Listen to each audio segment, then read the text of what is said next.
We finally have proof after a lot of speculating that Grace is extremely important to the story, and it all deals with her blood.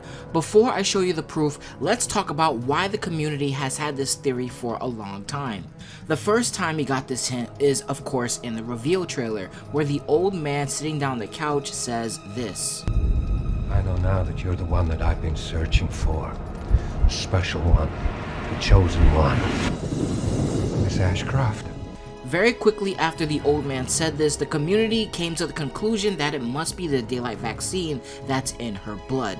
The second hint we got was during the most recent opening night live Resident Evil 9's gameplay trailer. Backstory of the game's protagonist, Grace Ashcroft, and why she may be the key to surviving what's coming. Jeff Keighley on stage straight up said that Grace is the key. So Capcom released the demo gameplay in both Japanese and in English. And the very opening of this demo has Grace upside down on a table. We could see these vials of her own blood that are filling up, and the reason why she's upside down is because blood will come out faster. After struggling for a bit, Grace manages to free herself, and she gets up off the floor. She walks over to the only table and chair in the room, and that table has a file, which reveals that they were straight up extracting her blood. The file reads, at 10:03 they started extracting her blood, at 10:05 they checked her pulse and nothing was wrong, at 10:11 they administered Dextafil, and at 10:18 her condition was stable and she was ready to be further examined. So I think the answer is in her blood, and it's time to start theory crafting. So now we have the understanding the reason why this group is going after Grace is because of what's in her blood. I haven't really seen anybody speculate on why her blood is so important though, so let's go ahead and move over to the theory section of this video. My theory is that this group was hunting down the daylight vaccine, the vaccine that Alyssa first took in Resident Evil Outbreak File 1.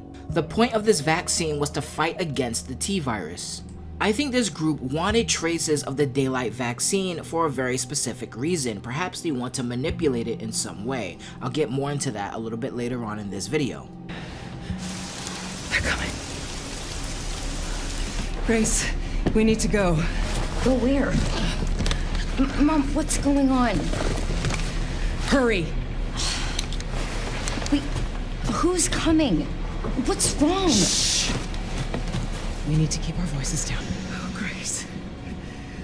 I promise you, I will explain this all to you one of these days.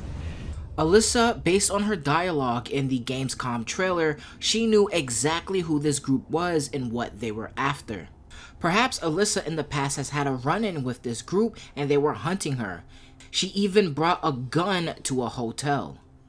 I think that they are straight up confirming to us that Alyssa knew exactly what was going to happen. Her reactions were just too quick in that trailer.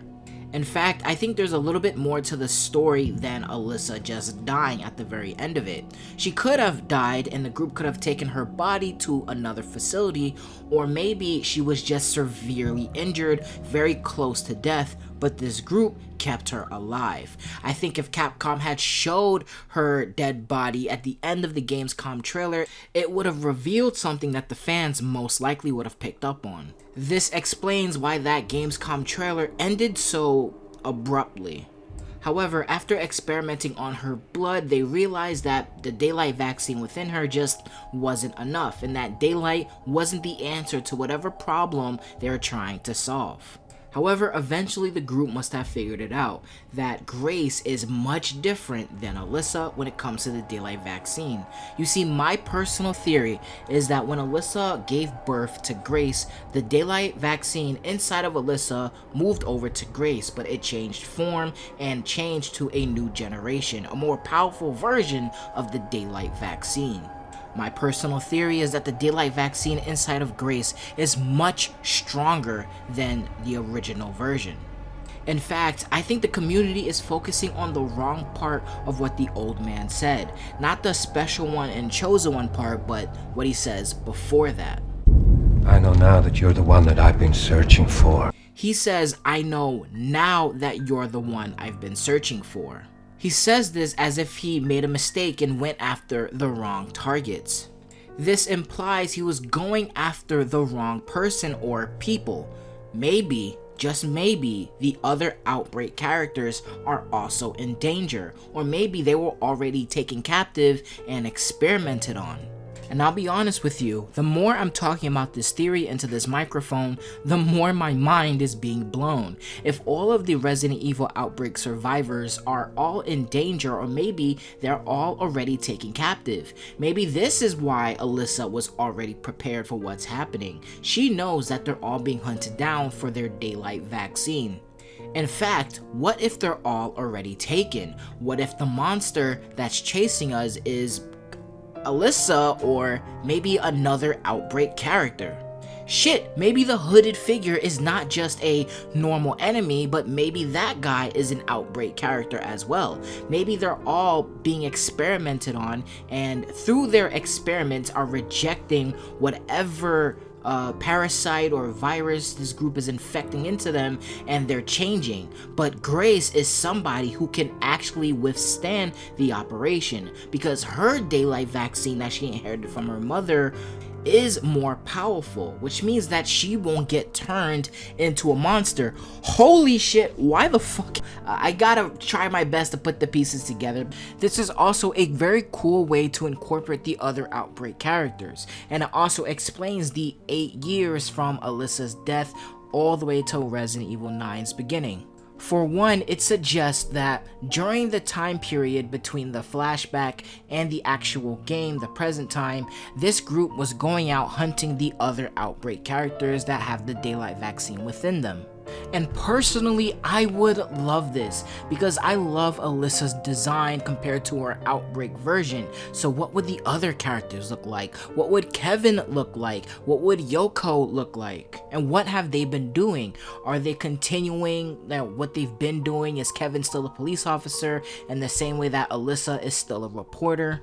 Has Yoko been making amends, because she was an Umbrella employee, she did work in the facility, she knew a lot of people, and how has she coped with the events of Raccoon City all these years later? But that's my thoughts. I need to make another bigger video to put this information in. I gotta do more work.